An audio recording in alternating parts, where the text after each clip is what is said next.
Okay, good morning students. हमने कल lesson motion के बारे में किया था। आज मैं आपको सेकंड लेसन है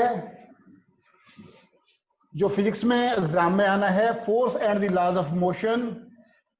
मोशन हमने कर लिया था, अभी हम आज करेंगे force and the laws of motion.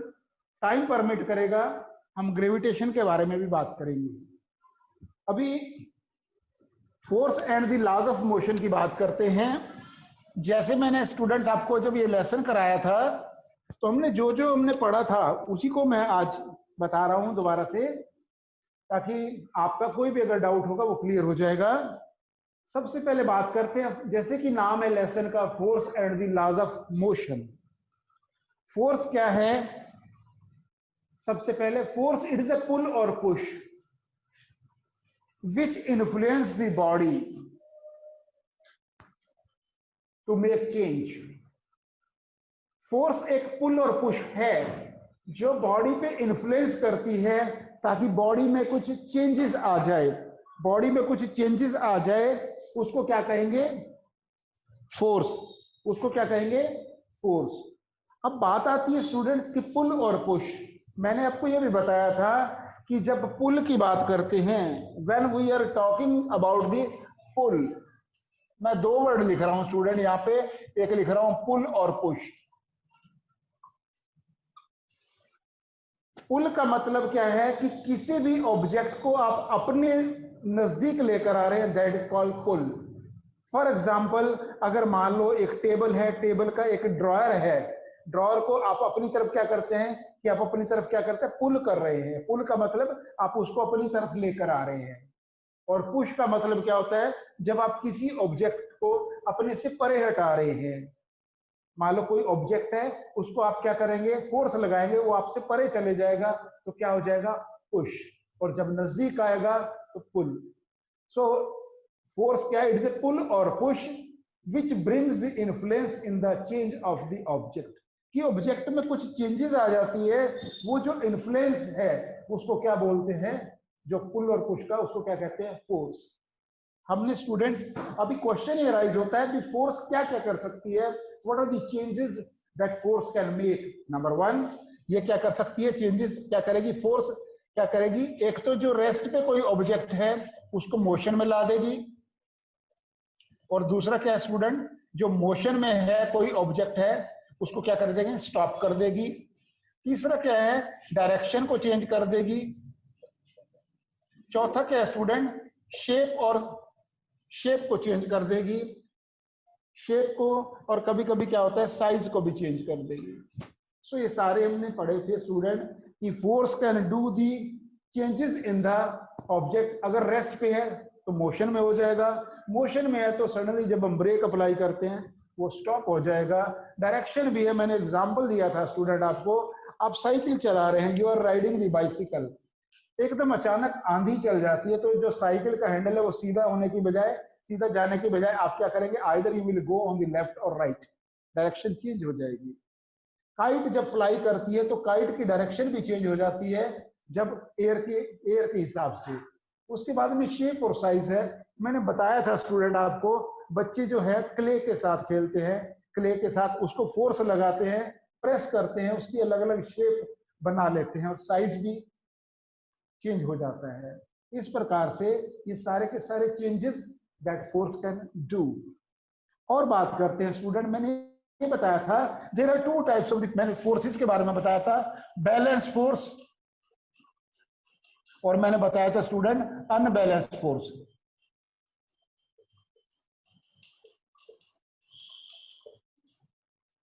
बात करते हैं बैलेंस फोर्स क्या होती है और अनबैलेंस फोर्स क्या होती है। अनबैलेंस फोर्स क्या है?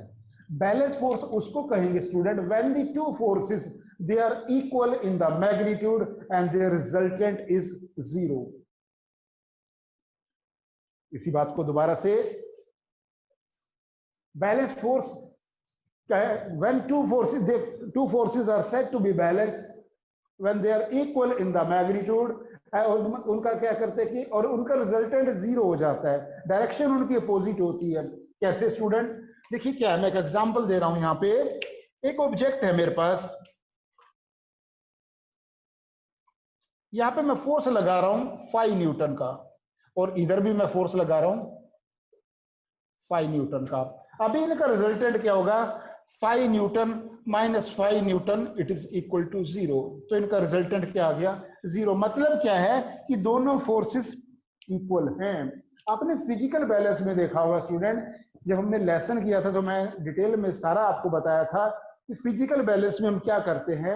आजकल तो डिजिटल आ गया, मार्केट में देखते हैं कि डिजिटल, जब आप कोई आइटम लेने जाते हैं तो डिजिटल वाला है वेइंग मशीन। पहले क्या होता था, फिजिकल बैलेंस होता था, एक तरफ तो वेट को रखते थे और दूसरी तरफ आइटम को रखते थे।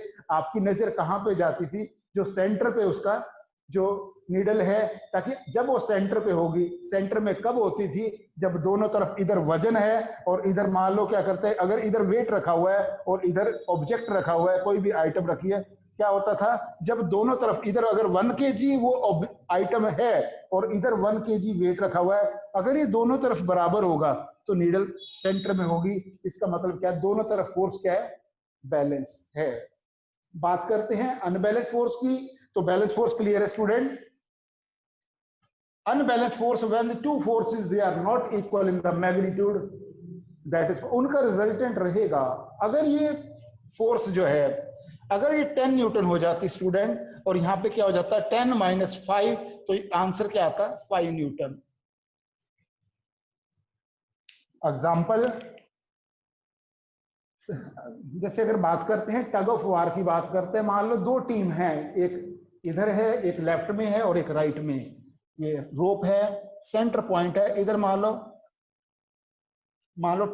10 लोग हैं, 10 पीपल है, और इधर मान लो 8 है। अब अल्टीमेटली ये जो फोर्स लगा रहे हैं इधर लगा रहे हैं और ये फोर्स इधर लगा रहे हैं रोप को खींचने, this is the centre point.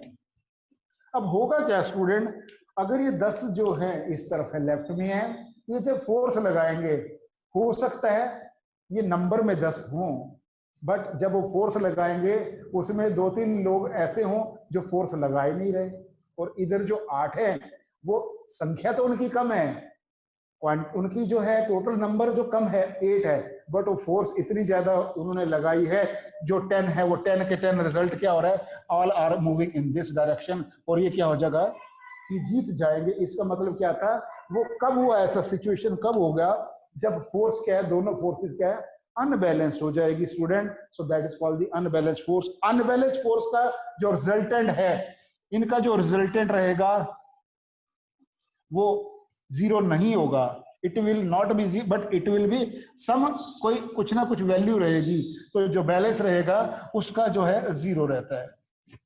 Is it clear students? So now, अभी मैंने आपको बताया, जैसे नाम था लेसन का, force and the laws of motion. हमने फोर्स की बात कर ली, फोर्स की बात की है, फोर्स के मैंने इंपैक्ट भी बता दिया, क्या क्या चेंजेस है, और मैंने बता दिया बैलेंस और अनबैलेंस फोर्स की बात करी। अब आगे बात करते हैं एंड लॉज ऑफ मोशंस। बात करते हैं लॉज ऑफ मोशन क्या है। There are 3 laws of motion student. First law की बात करते हैं, फर्स्ट लॉ क्या कहता है, सेकंड लॉ क्या है, थर्ड लॉ। मैं तीनों लॉ के बारे में बात करूंगा, और उसके बाद में एक बहुत इंपॉर्टेंट जो डेरिवेशन है, जब कोई भी 2 ऑब्जेक्ट मूव कर रहे हैं, जब कोलाइड करते हैं, उनका नेट मोमेंटम क्या रहेगा, the total momentum before and after the collision remain same. वो बात भी करेंगे स्टूडेंट्स। सो सबसे पहले देखते हैं कि न्यूटन के तीनों लॉ क्या कहते हैं। What are the 3 laws of Newton, क्या क्या था। फर्स्ट लॉ क्या है स्टूडेंट्स, फर्स्ट लॉ क्या कहता है, first law, according to first law of motion, क्या कहता है first law of motion, first law of motion,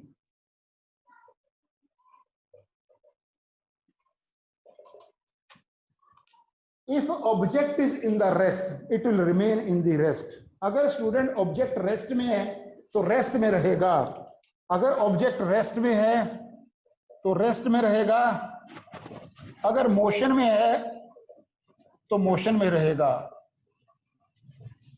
कब तक, जब तक उसके ऊपर कोई एक्सटर्नल फोर्स अप्लाई ना की जाए। इसी स्टेटमेंट को मैं दोबारा से बोल रहा हूं, according to first law of motion, if object is in the rest it will remain in the rest, if it is in the motion it will remain in the motion until unless This wording is very very important students. Until unless का मतलब क्या है? जब तक. Until unless some external force is applied on the object, that is called the Newton first law. और दूसरा नाम क्या है जो फर्स्ट लॉ ऑफ मोशन है? It is known as the law of inertia. इसको क्या कहते हैं? Law of inertia. अब बात आ गई है स्टूडेंट्स की लॉ ऑफ इनर्शिया क्यों कहते हैं इसको. सोचने वाली बात है कि वर्ड नया शब्द, नया जो हमारे पास एक वर्ड मिला है इनर्शिया. इनर्शिया का क्या मतलब है? इनर्शिया का स्टूडेंट डायरेक्टली और इसका क्या मीनिंग है? इनर्शिया का मतलब है to resist. To resist the change. To resist the change का मतलब है स्टूडेंट्स कि इसके फर्स्ट लॉ में क्या है? ऑब्जेक्ट में तो रेस्ट में रहेगा, मोशन जाएगा जब तक उसके ऊपर कोई एक्सटर्नल फोर्स अप्लाई ना हो. तो दिस इज कॉल्ड, इसलिए इनर्शिया भी क्या है? लॉ ऑफ इनर्शिया इसलिए बोलते हैं because every object that has tendency to resist the change. अक्सर मैंने इसमें आपको जब एग्जांपल भी दिया था, कुछ इसकी एप्लीकेशन जब मैंने फर्स्ट लॉ की बताई थी. एक कारपेट है, कारपेट पे डस्ट पार्टिकल हैं. आप क्या कर रहे हैं? आप चाहते हैं कि डस्ट पार्टिकल कारपेट से रिमूव हो जाए. आप क्या करेंगे? कारपेट को शेक करेंगे. जैसे आप कारपेट को स्टूडेंट शेक करेंगे तो उस समय क्या होगा कि जो है वो डस्ट पार्टिकल सारे के सारे नहीं उसमें कारपेट से निकल जाएंगे. कुछ जो है dust particle still they will be with the stick along with the carpet. अब क्या करेंगे आप जोर से शेक करेंगे उसको, दोनों तरफ चारों तरफ से पकड़ के कॉर्नर्स को. फिर नहीं होगा तो आप उसको क्या करेंगे? एक स्टिक से बीट करेंगे. अल्टीमेटली आप क्या करेंगे? Agitation means you will apply the some extra force to remove the dust particle. और डस्ट पार्टिकल क्या चाहते हैं कि they want to remain at rest. This is only the applications of the inertia. मैंने एक और एग्जांपल भी दिया था स्टूडेंट, आपको याद होगा शायद आपको कि मैंने एक एग्जांपल ये लिया था स्टूडेंट. एक मैंने गिलास बनाया था और उस गिलास के अंदर स्टूडेंट क्या था, यहाँ पे मैंने कार्डबोर्ड रखा था. एक स्टूडेंट आपको याद आ गया होगा, एक मैंने कार्डबोर्ड रखा था यहाँ पे. इस कार्डबोर्ड के क्या किया था मैंने? इस कार्डबोर्ड के ऊपर एक मैंने 5 रुपीज का कॉइन भी रख दिया था. ये कार्डबोर्ड था और यहाँ पे क्या किया था स्टूडेंट? एक 5 रुपीज का कॉइन रखा था. जैसे ही मैंने क्या करता कार्डबोर्ड को फोर्स लगाया था, ऐसे मैंने फिंगर से क्या किया था? फोर्स लगाया था. तो कार्डबोर्ड क्या हो गया था? इधर मूव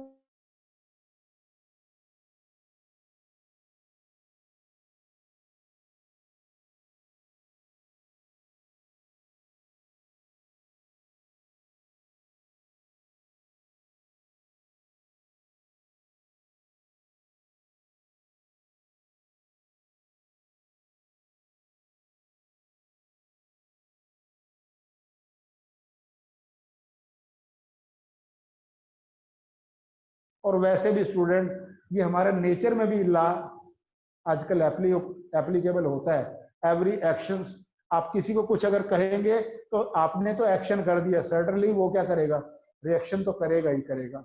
आजकल नेचर में भी ये लॉ यूज में आ रहा है. बट फिजिक्स में तो हमने देखा, एग्जाम्पल मैंने बुलेट का एग्जाम्पल दिया, आपको रॉकेट्स जेट प्लेन का एग्जाम्पल दिया, बोट का भी एग्जाम्पल है. और जैसे स्विमर है, एक स्विम करने वाला, वो पानी को पीछे की तरफ कट करता है तो उसकी बॉडी आगे जाती है.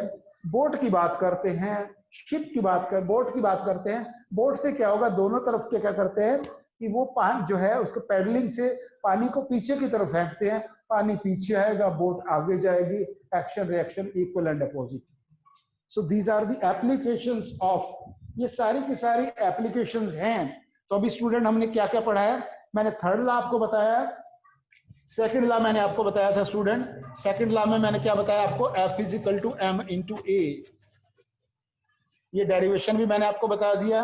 ये भी बताया है जो हम एक बहुत इंपॉर्टेंट अभी करने जा रहे हैं. मैं थोड़ा जल्दी में स्टूडेंट्स आपको बताऊंगा वो वाला टॉपिक भी, ताकि कुछ अगर टाइम परमिट करेगा मैं आपको ग्रेविटेशन के बारे में भी कुछ बताऊंगा student, so you should be able to means अगर कोई इसमें कोई आपके क्वेश्चंस ऐसे हैं तो क्या करता है कि आपको वो कंसेप्ट भी क्लियर होना चाहिए ग्रेविटेशन का। तो जल्दी से जो इसमें लास्ट में एक टॉपिक बचता है स्टूडेंट, क्या करते हैं कि what is the total momentum when two object collides. अगर दो ऑब्जेक्ट कोलाइड्स हो जाते हैं उनका नेट मोमेंटम क्या होता है, उसके बारे में स्टूडेंट यहाँ पे करेंगे derivation. It is a very very important derivation, mathematically derivation है, बहुत इंपॉर्टेंट है स्टूडेंट्स। सो टोटल मोमेंटम, उसकी स्टेटमेंट क्या मैं लिख रहा हूं student, total momentum according to the conservation law of momentum, मैं लिख रहा हूं स्टूडेंट यहाँ पे कंजर्वेशन लॉ ऑफ मोमेंटम। क्या स्टेटमेंट है इसकी, total momentum before and after the collision, मैं लिख रहा हूं स्टूडेंट यहाँ पे टोटल मोमेंटम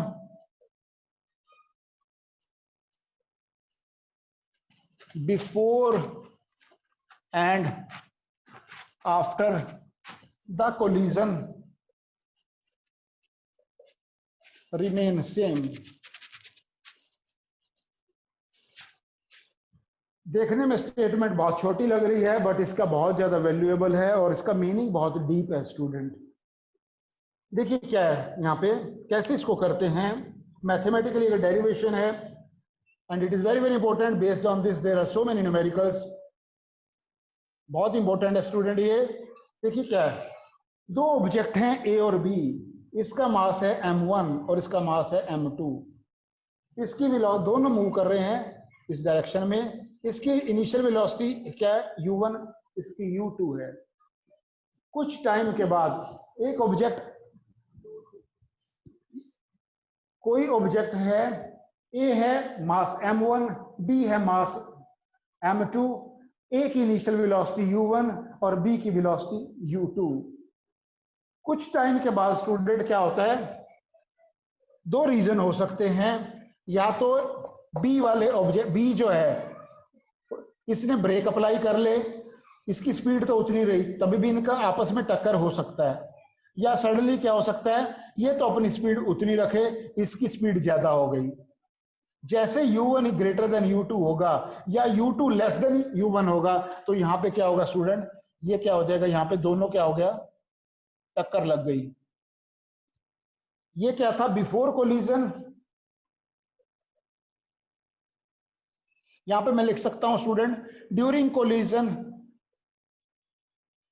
और एक और देखिए क्या है, यहां टक्कर लगने के बाद में जो ए ऑब्जेक्ट है ये भी फोर्स लगाएगा और ये बी है अपोजिट डायरेक्शन में फोर्स लगाएगा। यहां सिचुएशन क्या बनेगी, F1 is equal to minus F2। It is a very very important point. और जैसे आपस में स्ट्राइक मींस कोलाइड हो जाएंगे और कोलिजन के बाद में फिर क्या हो जाएगा स्टूडेंट, फिर ये दोनों अलग अलग हो जाएंगे ए और बी। तो यहाँ पे क्या है कि आफ्टर कोलिजन, क्या कहेंगे, आफ्टर कोलिजन। तो यहाँ पे हमको क्या करना है, बिफोर कोलिजन पहले हम मोमेंटम निकालेंगे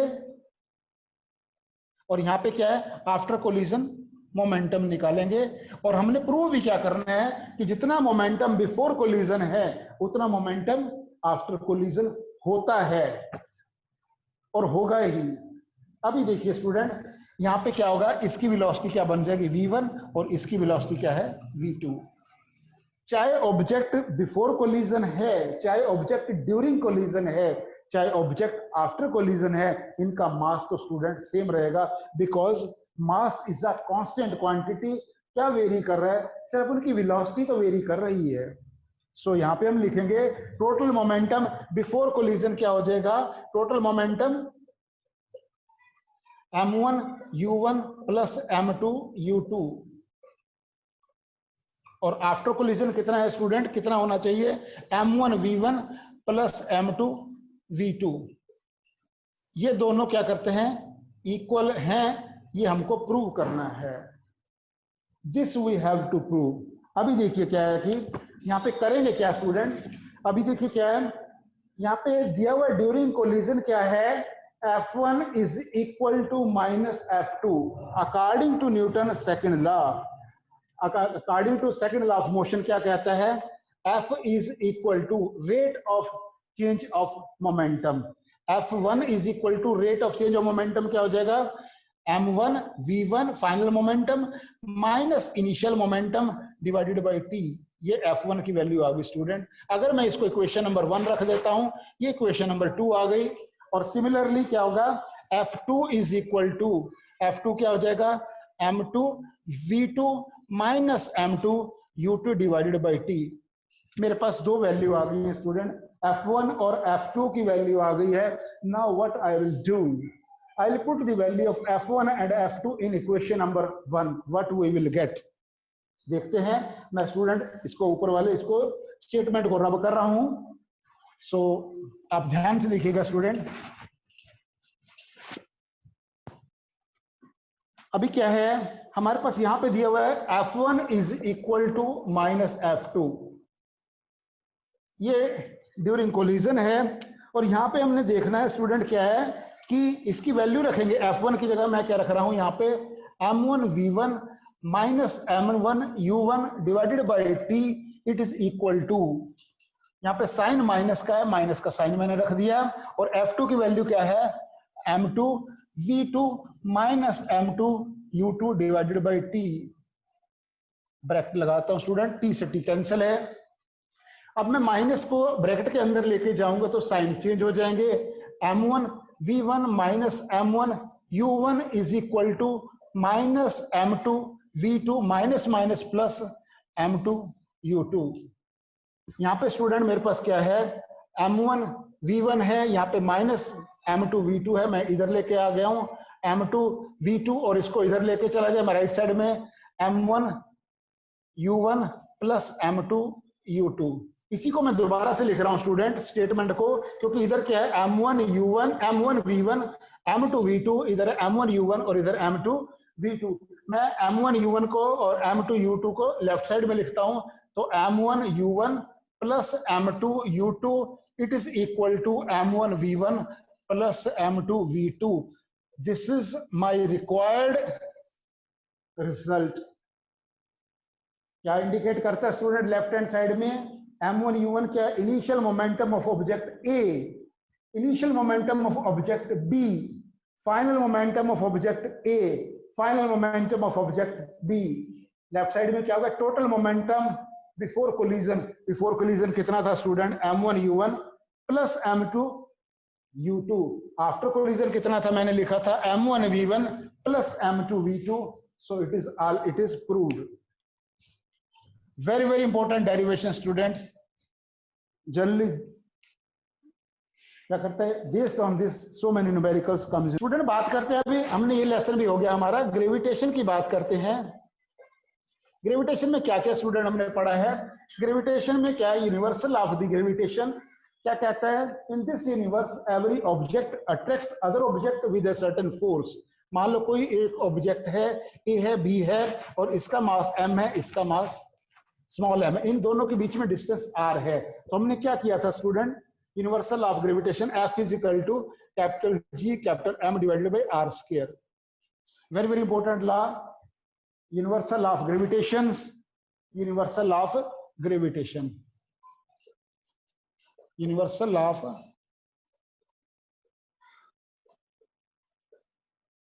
और स्टूडेंट इसमें हमने क्या पढ़ा था? हमने एक्सेलेरेशन ड्यू टू ग्रेविटी पढ़ी थी स्टूडेंट की. एक्सेलेरेशन ड्यू टू ग्रेविटी क्या है? एक्सेलेरेशन ड्यू टू ग्रेविटी जो है हमारा फ्री फॉल में क्या है? फ्री फॉल हमने पढ़ा था. वहां पे हमने एक डेरिवेशन निकाला था student. Small g it is equal to capital G m into d square. Small g का acceleration due to gravity, capital G it is a gravitational constant, m is the mass of the earth, और क्या कि d is a radius या distance कह सकते हैं. देखो surface, अगर on the surface of the earth g की वैल्यू कितनी है student? 9.8 metre per second square. अगर जो है मून पे हम चले जाते तो g की वैल्यू कितनी हो जाती है स्टूडेंट? 1/6 हो जाती है. इसी कारण क्या हो जाता है? जो वेट है, weight on moon it becomes 1/6. 1/6 हो जाता है। फिर हमने स्टूडेंट क्या किया था, एक हमने दोनों के बीच में डिफरेंस किया था स्मॉल जी और कैपिटल जी के बीच में। स्मॉल जी क्या है, acceleration due to gravity, gravitational constant. इसकी वैल्यू जो है, इसकी वैल्यू क्या है 9.8 मीटर पर सेकंड स्क्वायर है, सरफेस पे 6.67 10⁻⁻11। और उसके बाद में जी है, ये वैल्यू 0 हो सकती है, ये 0 नहीं हो सकती, ये मून पे 1/6 हो जाती है, ये मून पे भी ये it will remain same capital G की। फिर हमने स्टूडेंट क्या किया था, मास और वेट के बीच में डिफरेंस किया था। मास कांस्टेंट क्वांटिटी है, वेट वेरिएबल है। मास के यूनिट केजी है, इसके यूनिट न्यूटन है। मास को फिजिकल बैलेंस से मेजर करते हैं और उसके बाद के उसको स्प्रिंग बैलेंस से। मास कांस्टेंट है, वेट वेरिएबल है, mass can not be 0, weight 0 हो जाता है। ये भी हमने स्टूडेंट किया था। और फर्स्ट जो अपना यूनिवर्सल लॉ है उसकी हमने एप्लीकेशन की थी कि द टाइड्स जो सी में आकर करती हैं, एप्लीकेशंस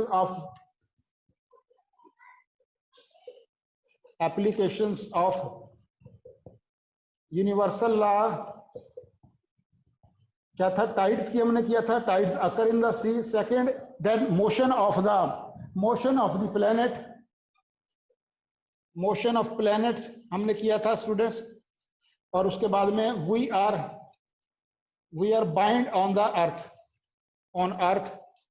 सैटेलाइट की बात करी थी, सैटेलाइट का उनकी बात करी थी, उनका भी जो मोमेंट है, ये सारे के सारे एप्लीकेशंस में आते हैं, applications of universal of gravitation. और स्टूडेंट इसमें हमने क्या किया था, इसी में हमने जो ग्रेविटेशन वाले लेसन में ये सारे टॉपिक स्टूडेंट हमने पढ़े थे। और स्टूडेंट आप अच्छी तरह तैयारी करना स्टूडेंट्स। कोशिश मेरी ये रही थी कि मैंने मैक्सिमम जो चीजें सारी की सारी आपको कवर की हैं, क्योंकि ये लेसन लास्ट में मैंने कराया था ग्रेविटेशन का, और इसको क्या करते हैं आपने पढ़ा हुआ था, क्योंकि मोशन और जो है force and the laws of motion और जो force and laws of motion है वो पहले किए हुए थे, इसलिए मैंने वो लेसन को थोड़ा डिटेल में, ये लेसन ऑलरेडी आपको करंट में चल रहा था, इसलिए आई थिंक तीनों लेसन आपके क्लियर है student. Motion, force and the laws of motion, gravitation, all the 3 lesson. Question will be from the 3 lessons. तो पहले क्या, फर्स्ट क्वेश्चन पहले क्या रहेगा, पहले A part section A 1 marks के 5 क्वेश्चन, 2 मार्क्स के 5 क्वेश्चन, बी पार्ट 3 मार्क्स के 5 क्वेश्चन एंड 5 मार्क्स के 4 question. There will be 5 questions, एक की चॉइस रहेगी, you have to attempt 4 questions, total marks 50। So same pattern physics में, same pattern chemistry में students. Now student, if you are having any questions, any doubt, very well you can ask to me. किसी बच्चे को कोई भी question है, please you can raise your hand, you can ask to me student, you can ask to me. Otherwise students, I have tried to cover maximum things, maximum मैंने आपको चीजें सारी की सारी रिवाइज करा दी हैं, तीनों लेसन डिटेल में।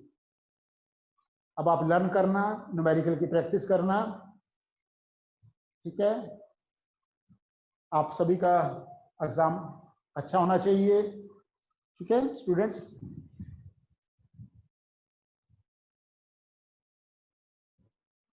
कोई क्वेश्चन, कोई स्टूडेंट, किसी को कोई डाउट है, please you can ask to me. Hello students, any question from your side, very well you can ask to me. किसी भी स्टूडेंट का कोई क्वेश्चन है? Hello students, is it clear जो भी मैंने आपसे डिस्कस किया है? Weight F physical to M into g, ये भी है F physical to M into g, और weight is equal to M into g, दोनों सेम है स्टूडेंट्स। वेट सेम है, फोर्स जो है वो भी सेम है। कि अभी वेट के भी यूनिट क्या है, ऐसा यूनिट कितने क्या है, न्यूटन, और इसके यूनिट क्या है, न्यूटन।